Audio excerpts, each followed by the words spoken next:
Shannon, are you there? I am here. Can you hear me?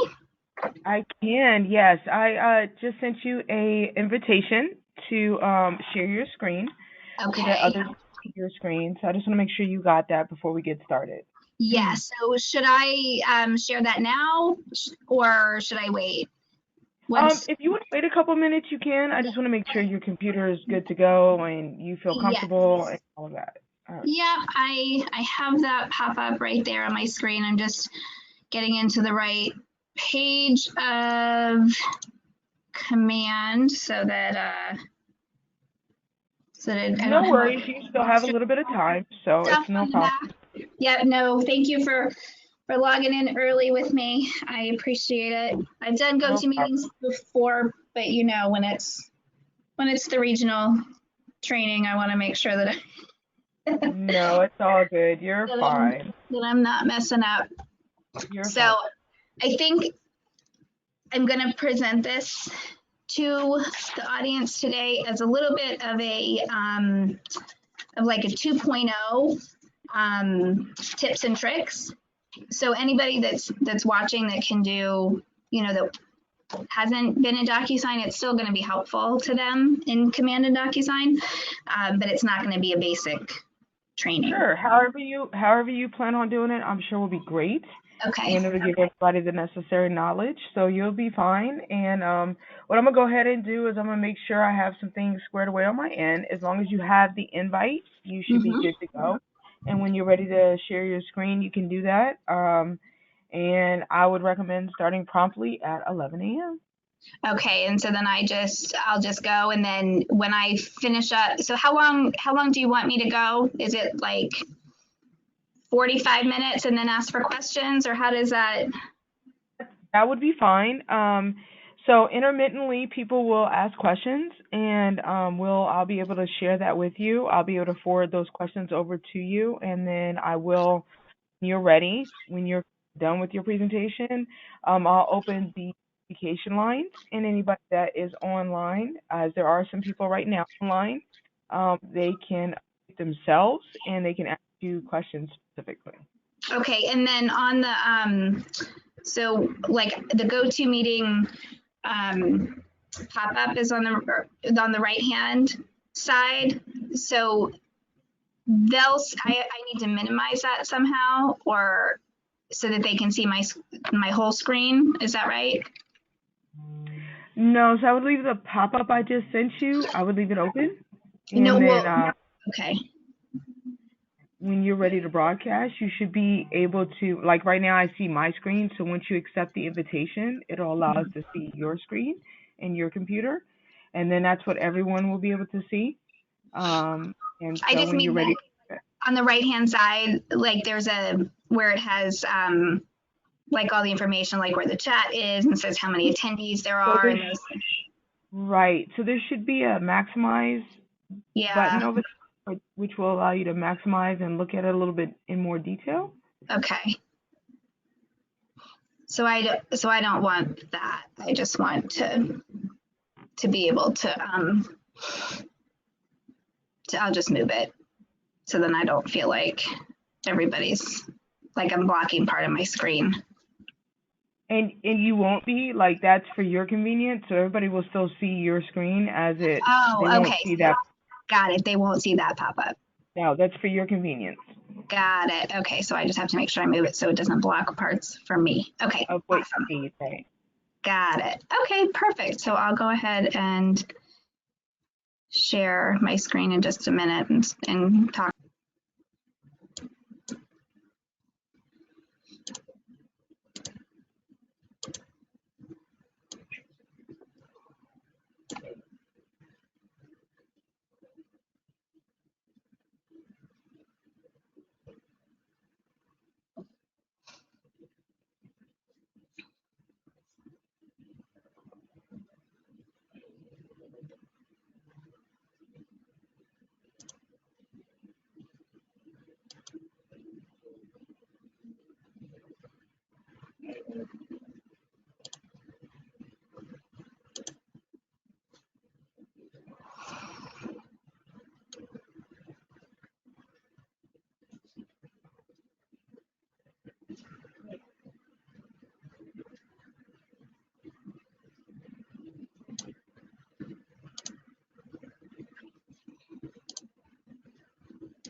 All right, good morning, everybody.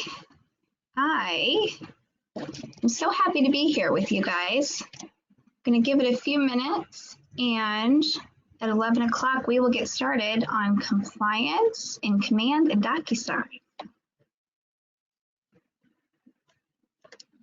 So feel free, if there's anything as we're going through that you have questions on, feel free to send the questions over, and those will get to me, and we'll be able to hopefully address those in our session today.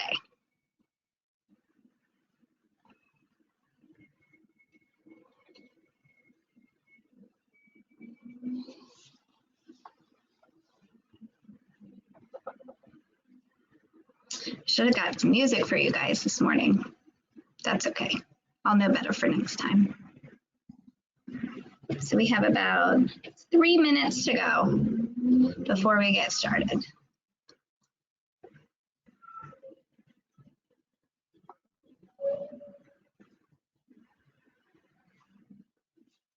I appreciate you guys joining us this morning.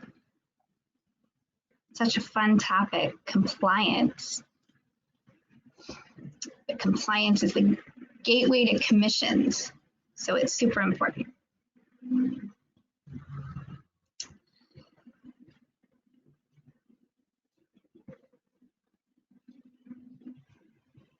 So we will, we're going to go through some maybe best practices and some new fun things. If you are new to Docusign and Command, that's okay. This is still going to get you some great information, and it will make a lot more sense when you attend a Docusign or Command basic training. You'll be ahead of the game by attending this. So if you have not been through any basic training already, don't worry. You can still make good use of your time this morning by going through this. As we are in the labs phase in a lot of our systems, we learn as we go what's working and what's not. So there are always changes and new releases and things. So while we're waiting for the new releases and the changes, we find some workarounds sometimes. So I'm going to show you some of those as we go through, as well as some of the new updates and some really awesome things. And I'll try to explain why we have certain things as well. I've always been a why person, so I like to know the reason that I have to do things. So I'm going to try to share that with you as well. All right, we have about 1 minute, so get comfortable. Hopefully you had coffee or some caffeine before we got in here, and you can always reach out to me after. My contact information, I'm sure, will be coming out later. You can always go into white pages or into search in Command to find me, and I'm happy to answer any questions that you have. And of course, you can always watch this video again later. All right. Take one last drink before we get started.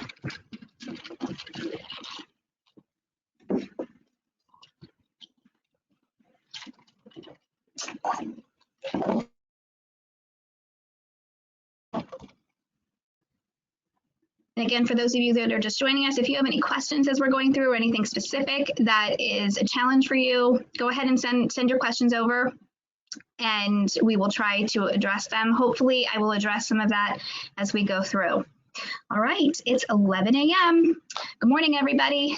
Thank you so much for joining us on our Wednesday appointment.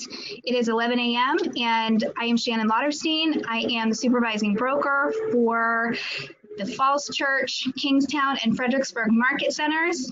I am here as your guest presenter today because our wonderful regular presenters, David, Cheryl, and Kyle, are not available to be here with you. So I was asked to come in and share with you some compliance, Command and Docusign tips and tricks, and just walk through some of the latest updates that we've had. So that's what I'm going to do with you. I spend a lot of time in my day in the compliance and Docusign sections of Command. So I have become very familiar with the system, and I wanted to share with you some of the things that I have seen and some things that we have done to help our agents that may end up helping you in the long run. So without further ado, we're going to get started. I'm hoping that you all can see my screen. I am going to minimize my camera because it's covering some of my screen so that I can make sure that I am going in between the systems properly. So I'm going to go ahead and do that now, and hopefully I don't get rid of you in the process. All right, hide my webcam. Let's see. All right, well, maybe I'm not going to hide my webcam. All right. In compliance section of Command is where I've started. So for those of you that are not as familiar with the system, when you go into an opportunity, you're going to move through the phases of the opportunity that will get you to the document section. When you're in the documents tab in Command, you're going to see some things that were set up by your market centers for the compliance checklist. One thing that I will share with you right now is that our compliance checklists are generic in that we don't yet have the feature to set up different types of checklists. We have only checklists to match the specific basic type of opportunity.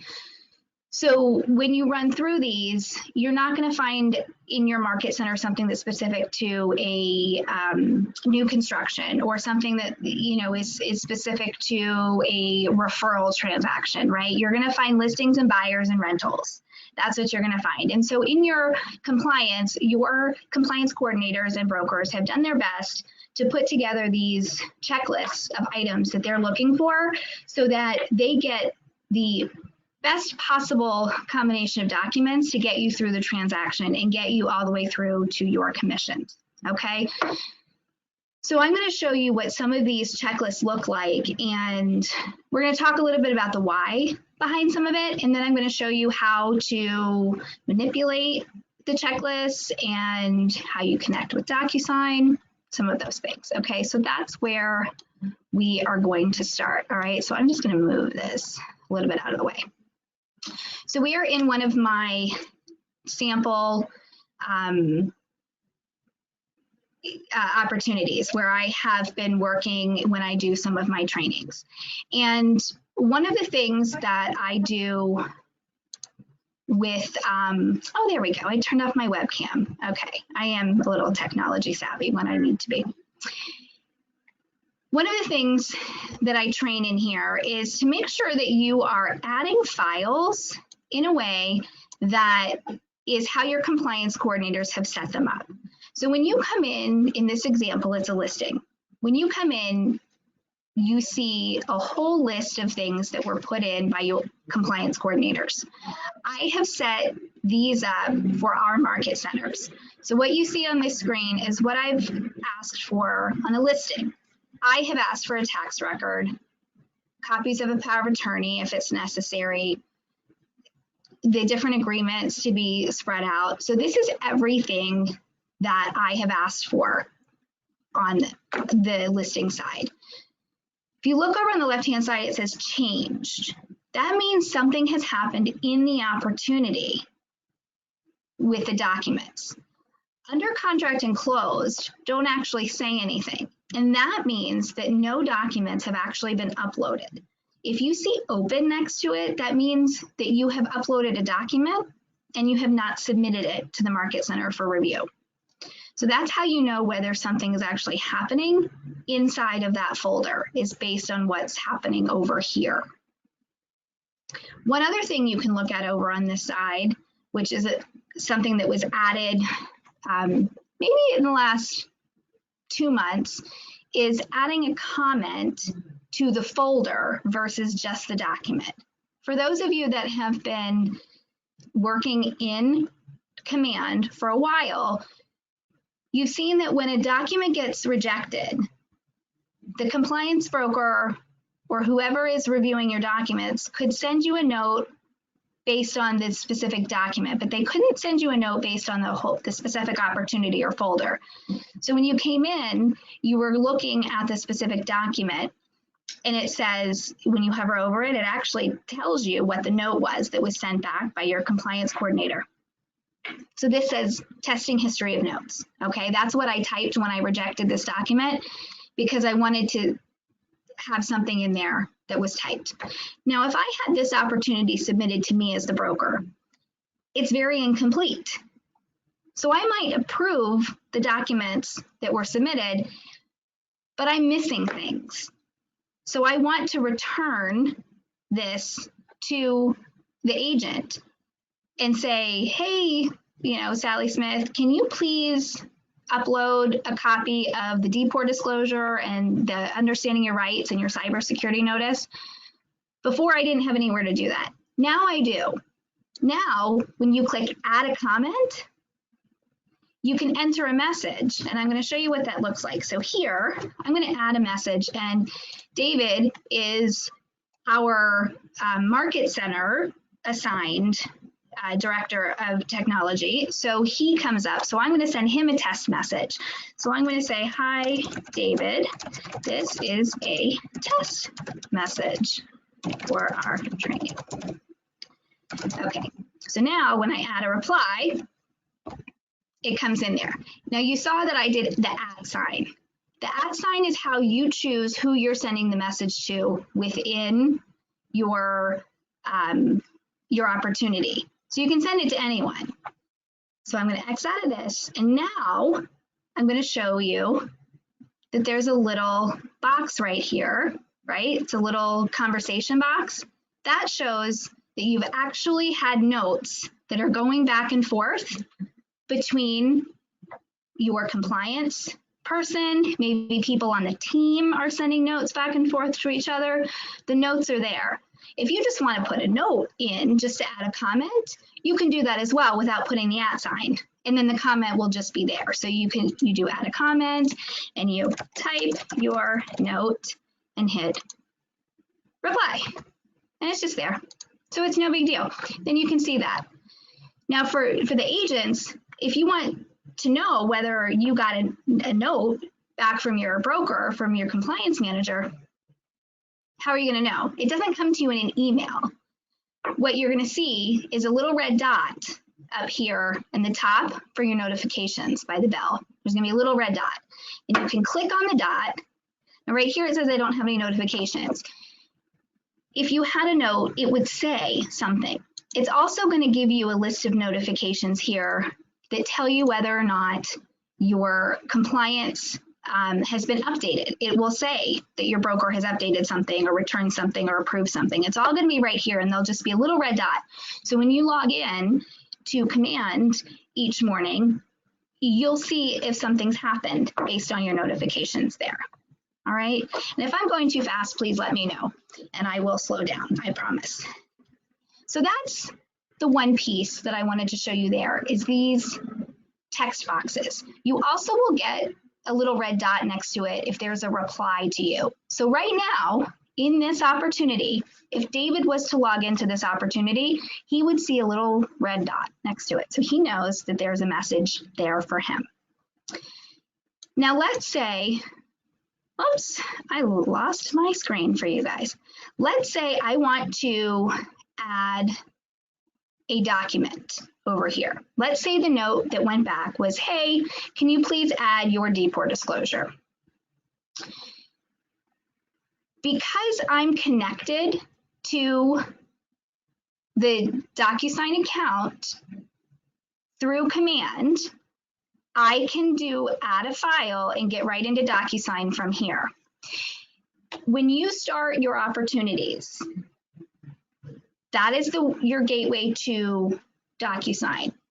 You're always going to start in command in your opportunity to get where you need to go. If you start in Docusign to create documents and then go into command into your opportunity, you will not be able to link your Docusign room and your command opportunity. It does not go backwards. So what you'll need to do is go into your opportunity, into your document section, and there's going to be a button when you first start that says start transaction. When you click start transaction, it's going to take you to Docusign and it's going to open a room that's attached only to this opportunity. Once you've started the transaction and it's already created the room for you, every time you come back into this room, it's going to say go to transaction. So when you go to the transaction, it will only take you into that room. It doesn't take you anywhere else. It takes you specifically to that room. If you create a room in Docusign on your own before you have gone through command, it will never talk to each other because it doesn't know what room you want to go to. Okay. In this situation, I have already done our room. I've already started a room and I have documents there. I want to attach a file to one of these checklist items because my compliance broker told me I was missing something. If you are going to attach something to the compliance side, you have to click add a file here. All right, I'm going to click cancel for a second. If you click add item, that doesn't add a file to one of these items. It actually adds something at the bottom of your page. It's going to give you this. You're going to have to type in a bunch of information, and then it's going to add it's going to add another line at the bottom. As a compliance broker, I will tell you, I don't like it when agents add items here because usually you're adding something that I don't need to see, and I'm going to show you why in a minute. What I want you to do is add files here. So if it's one document you need, you click add a file. I'm going to click Docusign, and it's telling me all of the documents that I have in the room. Your room isn't going to look like this because I have a lot of things in there for training purposes.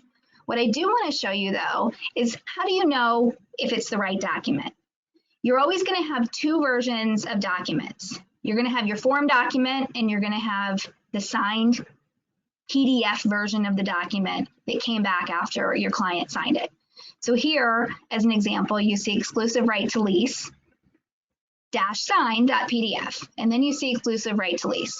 Well, I know that if I went into the room, which I'll show you guys shortly, this would say PDF with a little red icon on it, and this is going to have a blue icon on it that says form, because that's the editable version. Well, I'm only going to send signed documents to my broker because I know that she gets really frustrated when I submit documents that are not signed, because unlike .loop, this signatures cannot happen in command. They can only happen in Docusign. So I'm just going to click any one of these.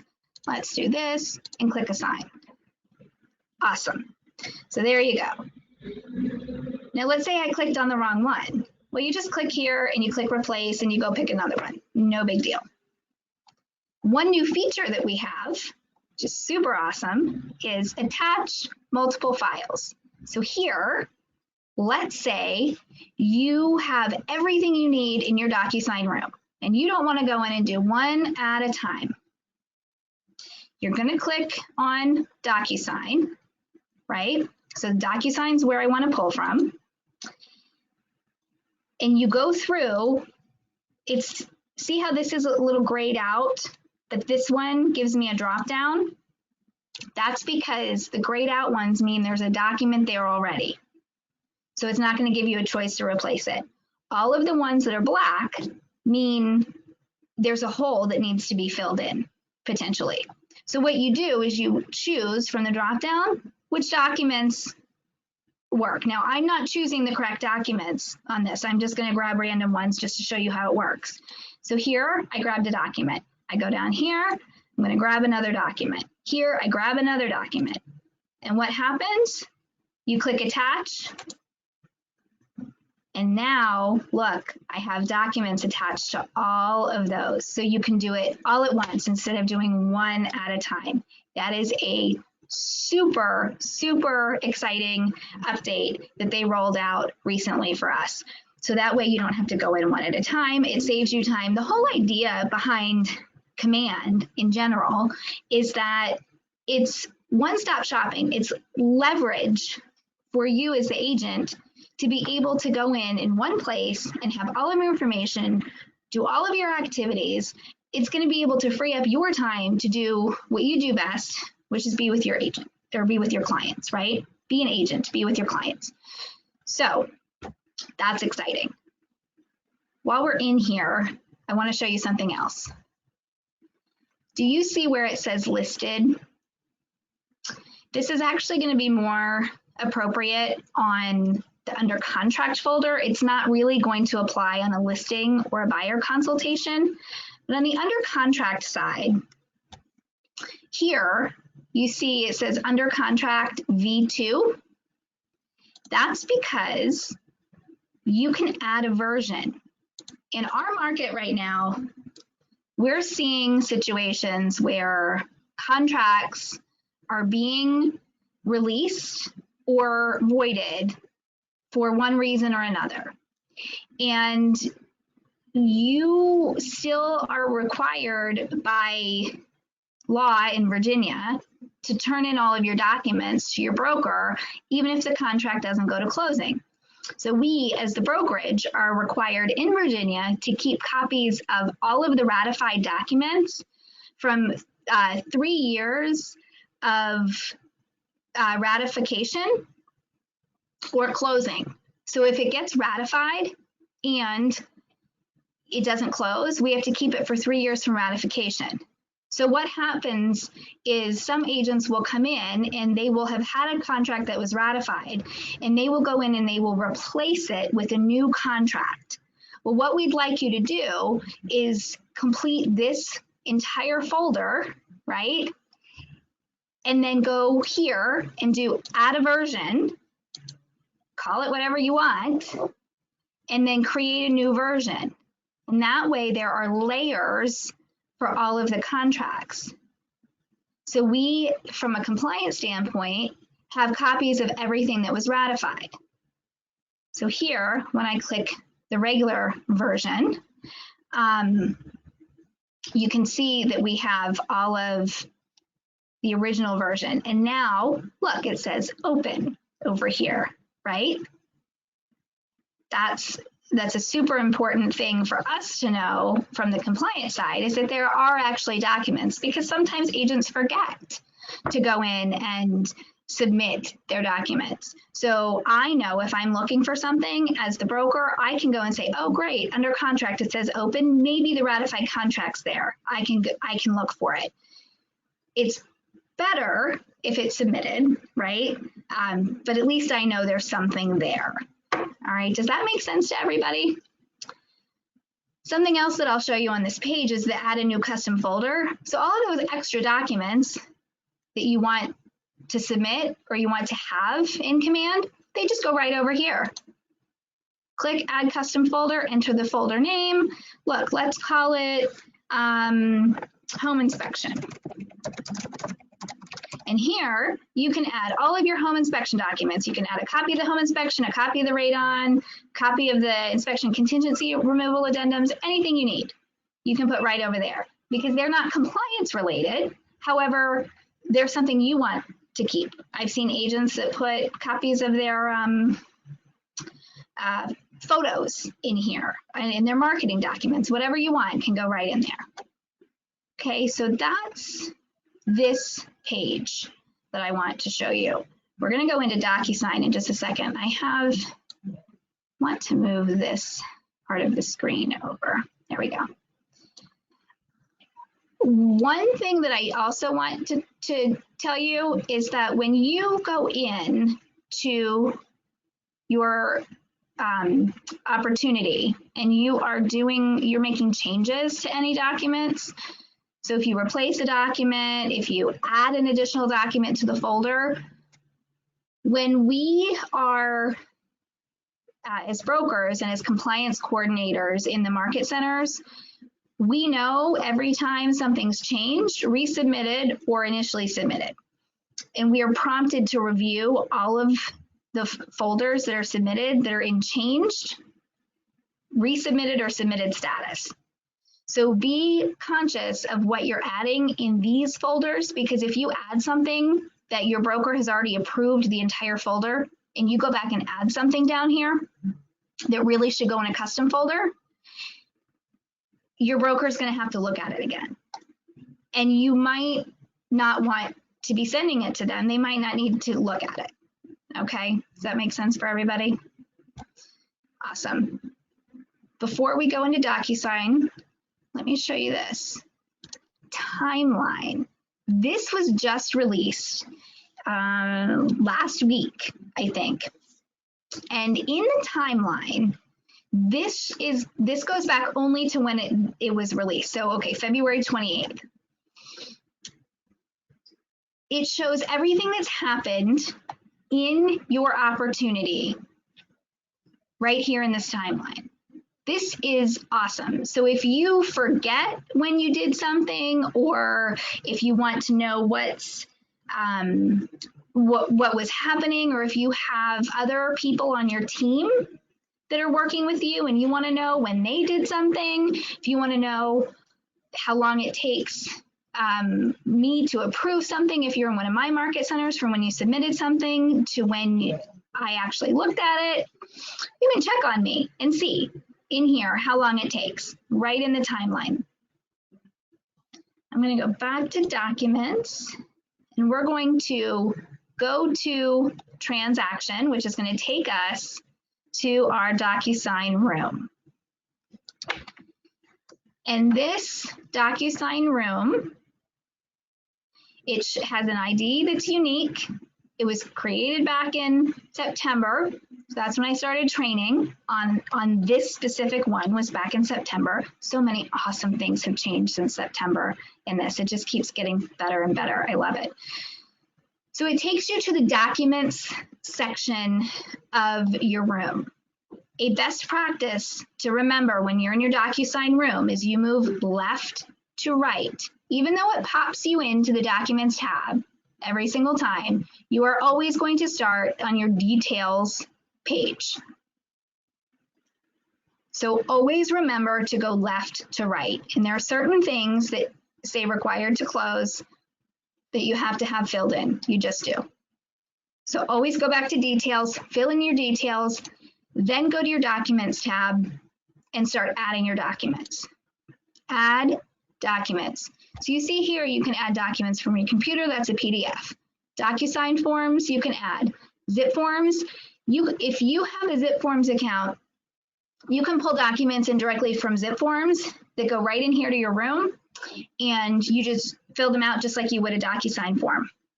You can add things from Dropbox, from Google Drive. These are your options. When you add something from Docusign, one of the challenges that people face is they want to, after they have already filled something out, they want to go in and add it again. They want to add another version of it so that they can type like a new offer, let's say. The forms, you can only have one version of the form in each room. So this one says exclusive right to lease, and this was signed. So what I would do if I had, it's probably on an agency agreement, you're not going to make changes, but let's say you have an offer document But just for the sake of the training, I'll show you the lease. The lease might be something that you need to go back and change. So let's say you sent the lease to your landlord to sign. It's not ratified, right? Because we don't go back and change ratified documents. This is something that was only signed by one side and you need to go back and make a change. Well, you have the PDF copy that was already signed. So now you go in and you just edit the form that was already there. You still have a tamper-proof PDF copy. You just go back in and you make your changes, okay? So May, whatever it is, you save and close, and then you can go into the next section. So everything gets done in your forms. So nothing can be imported more than one time. You just always go into the original form and make your changes. As a reminder, we don't have the ability that we did in .loop to share documents with agents that are not licensed in certain jurisdictions. There is a verification of the NERDS ID numbers that is happening at a higher level than what it was happening in .loop. So there have been challenges to agents who are licensed in Maryland and DC for accessing documents. And Maryland actually has cracked down. They used to allow the zip forms access, and they even have cracked down on that. If you are not a member of GCAR, you cannot access GCAR documents. If you are not a member of the Maryland Association of Realtors, you cannot access MAR documents. So why am I telling you this? Well, I'm telling you this because when you go to add a document in Docusign Forms, if your NERDS ID number has not been validated with NAR to say that you are a member, when you go to select your forms library, you will not see the forms that you need. So I am a secondary member with GCAR because I am licensed in DC.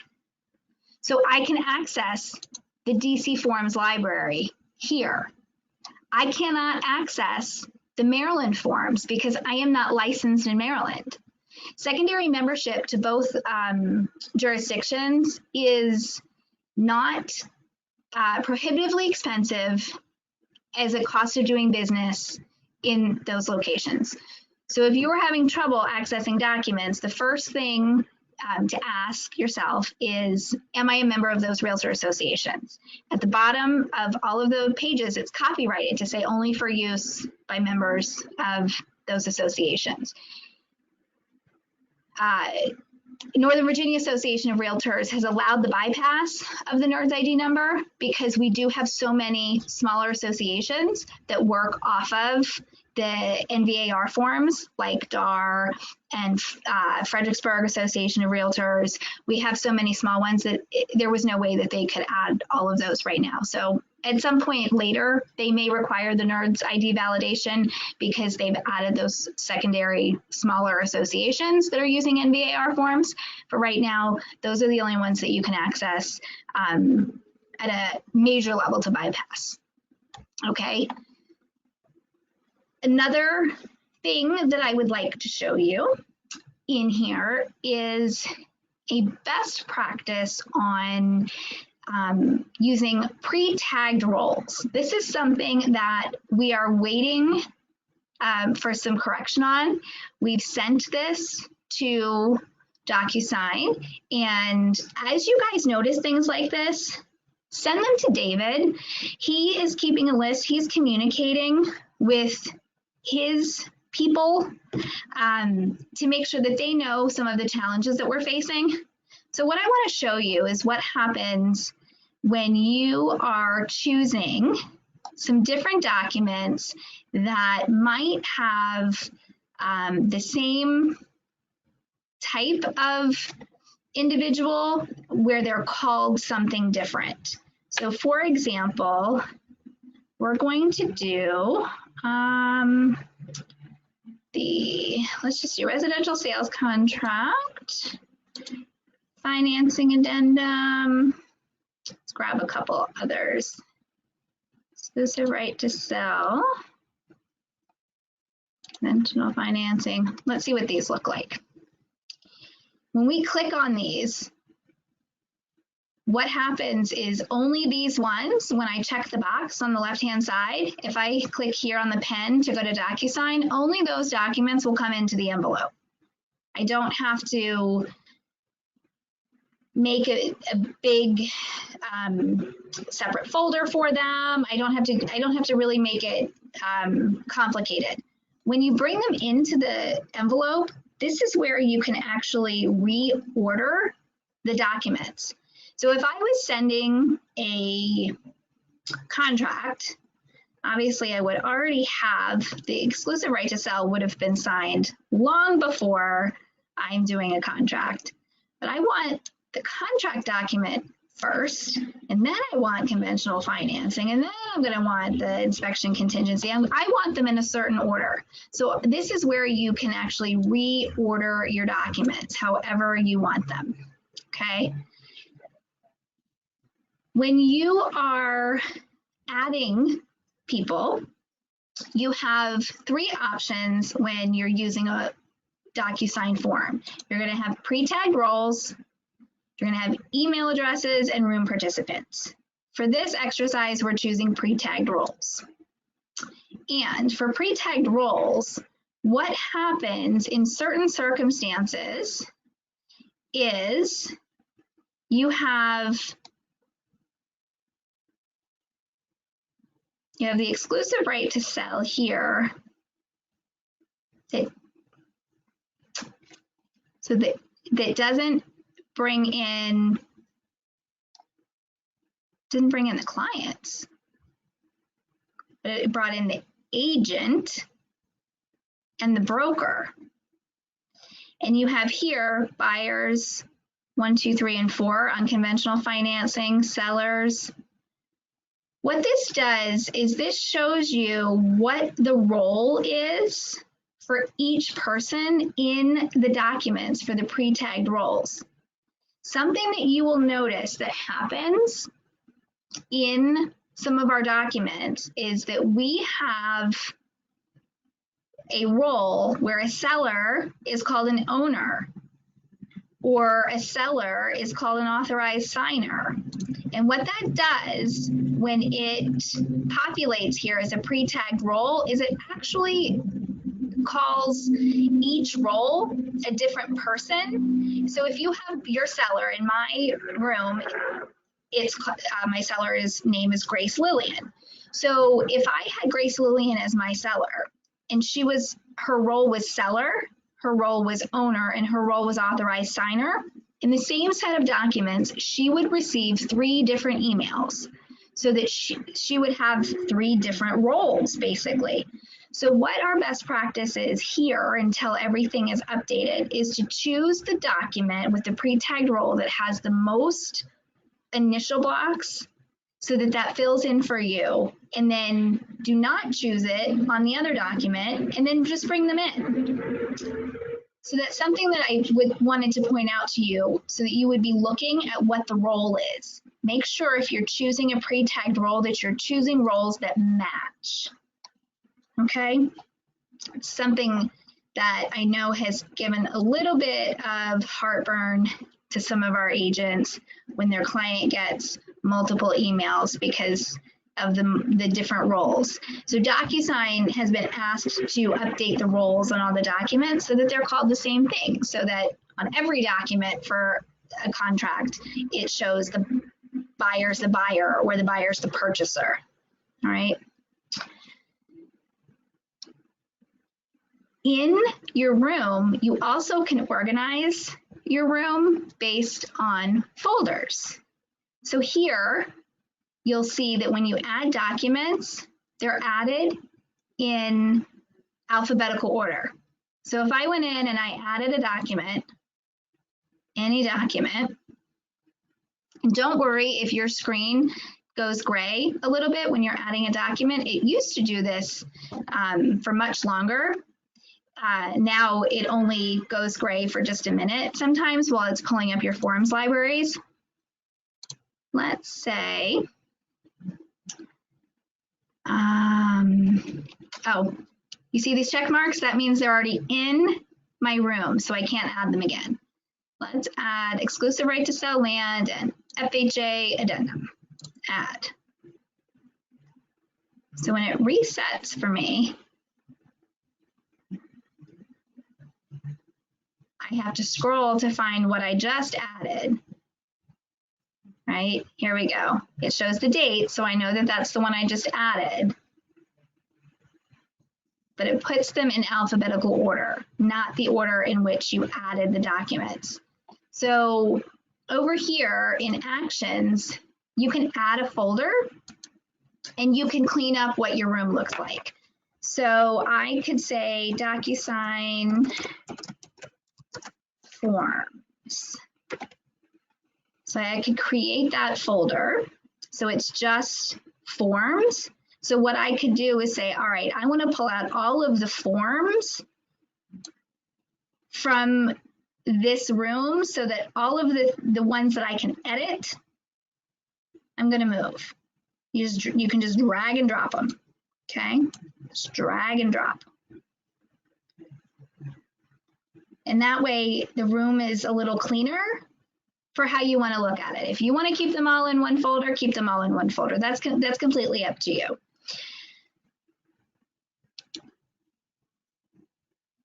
Do you see this pop-up that just came up? This additional toolbar? How cool is that? I can rename the document. I right-clicked on this document. It says rename, edit, split, move, copy. So sometimes you guys will have something that is a PDF that includes all kinds of extra things that maybe your compliance broker doesn't want to see in one checklist item, or you just need to pull out, a page from it that was a blank page that scanned that shouldn't have scanned, right? Something. Well, you right click on it and you can click split. And it gives you thumbnails of each page in that document.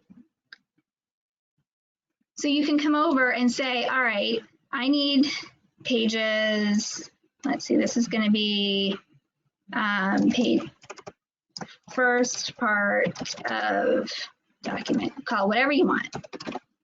And then you tell it, I'm going to say pages 1 through 5. Add a document, and I'll say last part. And this would be 6 through 12. 6 through 12. Right? Then I'm going to click save.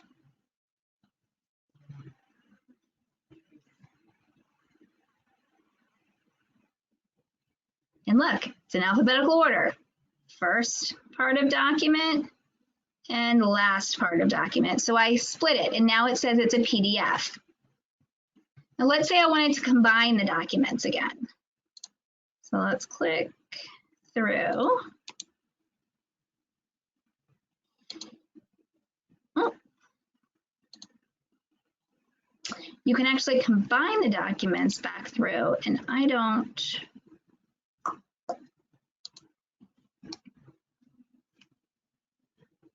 So you can split and combine, and I don't see the combine button. So that's going to be your teaser for your next class so that we can get you to combine the documents back together. It's super easy to manipulate things in Docusign. So you don't have to just put them right into Command. You can put them into Docusign and then attach them into your Command.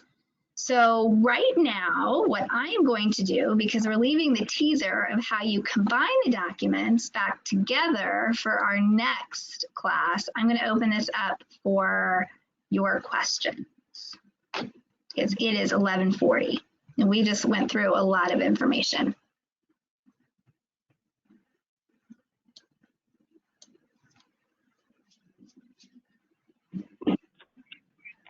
Shannon, everybody's unmuted. They just need to unmute themselves to be able to ask you questions. Okay. So guys, if you're muted, you can just unmute yourself and ask away.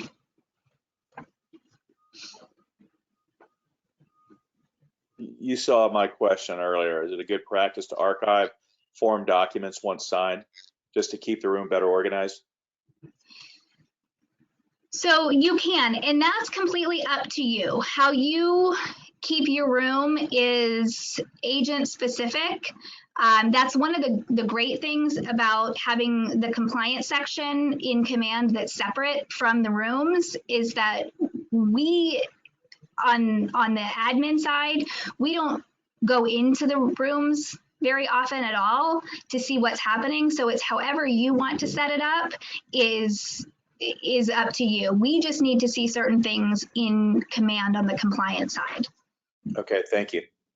Thank you. Great question. I can actually show you how to combine the documents. Oh, that's our teaser for next time. Oh, okay, okay, So yes, that's great.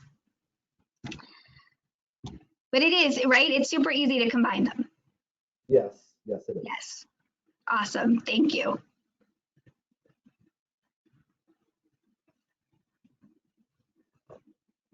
All right. Other questions? Was this helpful for anyone to see some of the new things that were rolled out, or maybe understand why some things may not have worked the way you thought they would? Absolutely, yes. Very helpful, particularly the Very version. helpful. We have a particular question. versions. Great. Hello, Shannon. Yes. We have a question. Carl, Okay. Shannon, Go to can you hear me? I can hear a little bit. Can you hear me now? Now I can. Okay. When now you're in the room, can you sit? Are you only splitting the document after you get it back and it's signed, just for it easier to move over to Docusign or to Command, excuse me? Or can you actually put a split document in an envelope to get signed? So you can put a split document in an envelope. You can put anything in an envelope. You can, from your room, you can click on any document that's in there to put in the envelope. You can choose PDFs. You can put forms, anything that's in your room. What happens when you bring in something that's a PDF into the envelope is it gives you the pre-tagged role option because it doesn't know what roles you're looking for on that document. It only will give the pre-tagged role option. That's the only difference if it's a form, because it knows what roles have been set up for that form already. So the best practice then would be to always move if it's something that needs to be signed, it ought to be moved over as a form. Yes, that's going to save you time to move it over as a form. That's right. I have a question. It's regarding opportunity when setting on compliance. I've been having issues like I've sent it to compliance, but I haven't done it. Oh, can you repeat that last part? I've sent our documents to compliance. Like we have a lease opportunity, and I've sent everything to them. Okay. But we haven't gotten anything back, and I've resubmitted, and I've sent a chat, but there's nothing going on. I've already messaged KW support about it, and I have a ticket, and that's already been escalated, and I still haven't heard anything back. So can your MCA or compliance broker not see where you've submitted it? I'm not sure. We're gonna talk to them again now, and we'll see what's going on. Okay, so if there is something that is submitted that doesn't actually populate for us on our end in our queue to look at, if you send an email separately to your MCA or your compliance broker, both will have access. They can go in and search just by your name and see every opportunity that you have that comes up under your market center and be able to go in that way. There might have been something that didn't allow it to come up in the queue, and they'll be able to go in from the back end to find it that way. Okay, sounds good. Thank you. You're welcome.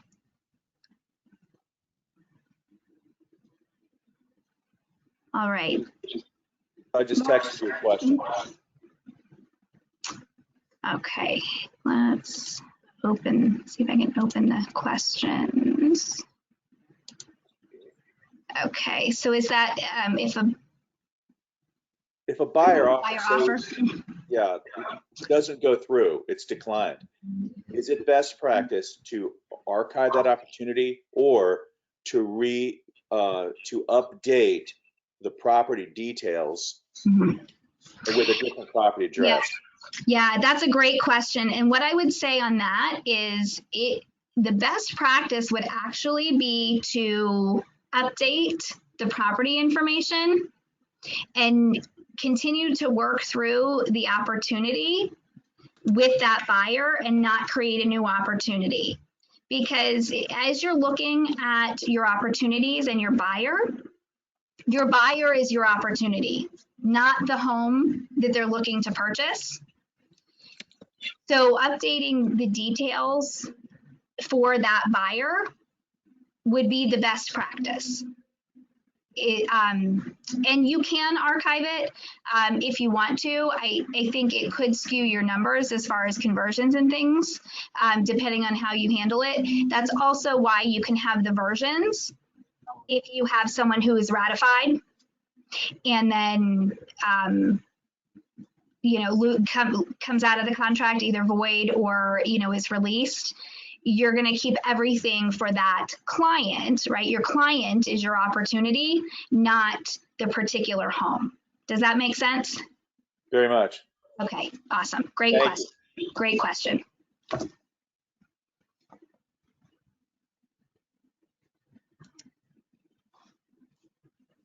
All right.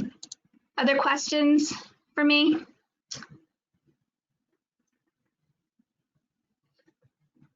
If you guys have additional specific questions that I can help you with, you can always get to me through David. We actually share an office, so he can get to me if there are specific questions. We do work closely on some of these things. You can also reach out to me via email. My email address is slauterstein, LAUTERSTEIN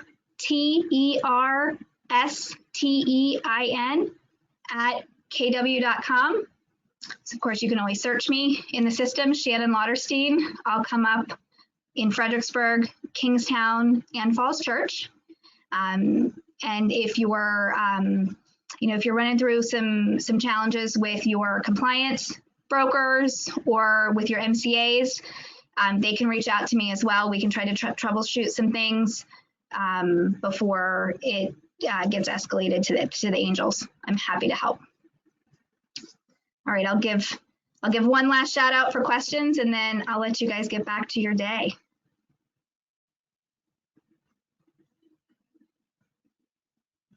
All right. Oh, I do have one question. Do I recommend use of Docusign or zip forms? Okay, that's a great question, and it really doesn't matter. It doesn't matter which forms library you use. You can bring zip forms into Docusign just like you can bring in a Docusign form. We are still having a few challenges for those of you that are licensed in Maryland with having it populate, the forms libraries populate. So some of you are accessing the Maryland forms directly through zip forms, which is fine. Whatever you're comfortable with, I would say that the more you get used to Docusign, the easier it's going to be so that you can be doing everything in one place. And some of the market centers, maybe having agents paying financially for their own zip forms accounts for different reasons. If you are licensed in Maryland, you can, or DC, you can get zip forms for free through that additional cost you have as a member of those associations. So So it's really up to you. We're providing Docusign, and that's what we're providing the most support on. And at the same time, it's your tool that you're using. So you can certainly choose what you'd like. That's a great question. All right. Hopefully I didn't miss any other questions in the chat box. All right. Thank you guys so much for spending time with me today. It was an honor and a privilege to be on this call. Anything I can do for you guys, again, just reach out, and I hope you have a wonderful day. Thank you. Thank you. Thank you, guys. Shannon. Thank you very much.